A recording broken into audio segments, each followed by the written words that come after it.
Hey, Alan here with the leadership plan. When you become a leader, one of the big adjustments that you will have to make, and one that many people don't do, is the power, the responsibility, and the opportunity that you have as a leader to provide leadership during a ritual. For example, a few days ago, we held a farewell breakfast for one of our longtime collaborators. That was a moment where everyone was gathered together, and I got up and I said something positive about that individual, and it sort of is the culminating moment of that event. These are really important moments that don't seem always important. Sometimes they seem trivial, but as a leader, you must provide leadership in those situations. So in this video, we're going to go over what the opportunity is for you as a leader during these moments of ritual and what your responsibilities are as a leader in these moments. So what is your responsibility as a leader in these moments of ritual, as I call them? I think the number one thing that you need to think about is that you need to, as much as possible, be the master of ceremonies at these events. Even if it's not a formal event, as I said before, just the farewell breakfast, everyone's there in the office enjoying themselves. You need to think of yourself as the master of ceremony, and you need to take on that role to some degree. For example, when I started a position in 2010 in Italy, I noticed that probably because there had been no director for like a year and a half when I started. The staff was accustomed to doing everything themselves. So in these kind of official moments when everyone was gathered together and all the students were there and all of this, I was never called upon or even considered to do these things, and different staff members would stand up and give the announcements, or they would talk about the thing that we were going to do, and I was just an afterthought. No one really thought of me in that way because they had been doing this by themselves. So what I did was I interjected myself and I made those expectations to everyone. Hey, in these official moments, I need to be the one giving the announcements. I need to be the one carrying the money on the event and that sort of thing. Okay, Lucy was crying at the door, and so I had to go let her out. Annoying. Some of these things might just seem cosmetic or even feel cosmetic, but when you transition from being a non-leader to the leader, these moments are critical. If you're going to be a leader, you need to be the person that everyone looks to provide the message, to give the information, to provide whatever it is in that moment that needs to happen to sort of make that moment official and give meaning and purpose to that situation, even when no one expects that. It's just a massive opportunity for you. Just another quick story about this. In my current role, I had a boss for a while, and there was basically a secretary in our office who, at all these official moments, she was the one that would stand up and provide leadership. So there were other leaders there. I'm a leader. There were other people at my level. But when our boss was there, she was the one that would take control, give the speech, give the farewell speech, or whatever the thing was in that moment, in that ritual. She was the one that established herself as a leader. And it was interesting because when you looked at like her profile on Facebook and things like this, she wrote in there as if she was the leader of that office, but she wasn't. She was the secretary to the leader. And I would say in that case, that was very dysfunctional.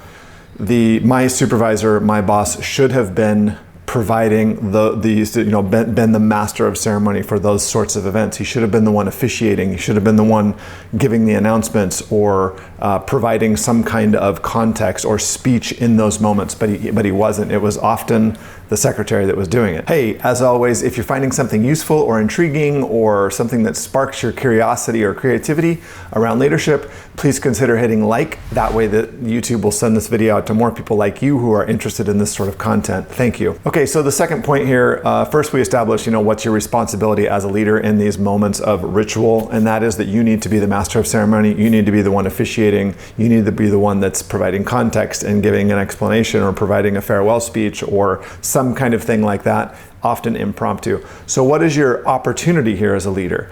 This is just so important, and many people that get into leadership positions don't really see this. And it is just such a low-hanging fruit, golden opportunity. And these things present themselves all the time. You're going to notice if you start to pay attention to this, you're going to find yourself in group settings that are sort of impromptu or even planned, where no one really thought about, we should have some kind of speech, right? We're not going to see Bob ever again. And we've been working with him for 6 years. We're just having coffee and donuts, but it's a really important moment to establish your leadership and also provide messages that can resonate not only for your plan for that office or that organization, but also for the people that are staying there, right? In the case of a farewell dinner, what do you want to achieve for that organization? So in the case of the farewell breakfast, I gave positive information about what this person had done over the last 6 years, some of the highlights of what they had done, talked about why that was important and how that behavior was so crucial to our success in certain areas.